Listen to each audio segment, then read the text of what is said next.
Monsieur le Président, mes chers collègues, l'année 2019 sera ponctuée d'échéances politiques et budgétaires majeures au niveau européen.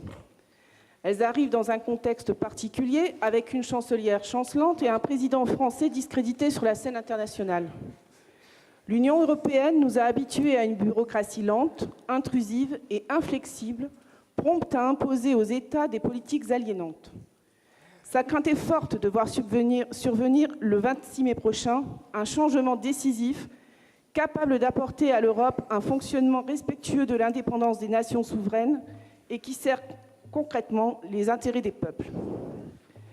Malgré un budget en hausse, soit plus 192 milliards d'euros, le pouvoir exécutif européen a diminué de 5% le budget de la politique agricole commune et de 10% le budget de la politique de cohésion.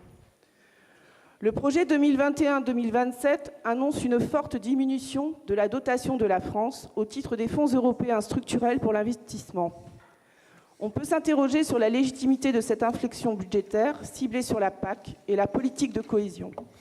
Ce sont autant de projets portés par nos agriculteurs, nos collectivités ou nos PME qui sont aujourd'hui menacés en raison d'une diminution des financements. Nous constatons que même si nous avons voté favorablement pour des projets qui s'inscrivaient dans certains programmes que nous soutenons, cela ne nous a pas empêchés d'émettre des réserves et des critiques à l'égard de projets qui nous semblaient plus discutables.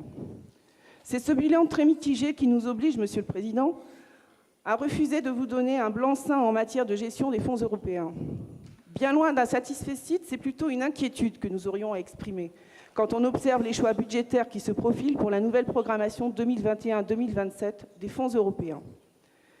Ne s'agissant pas d'un vote, nous prendrons acte du compte-rendu de l'exercice 2018.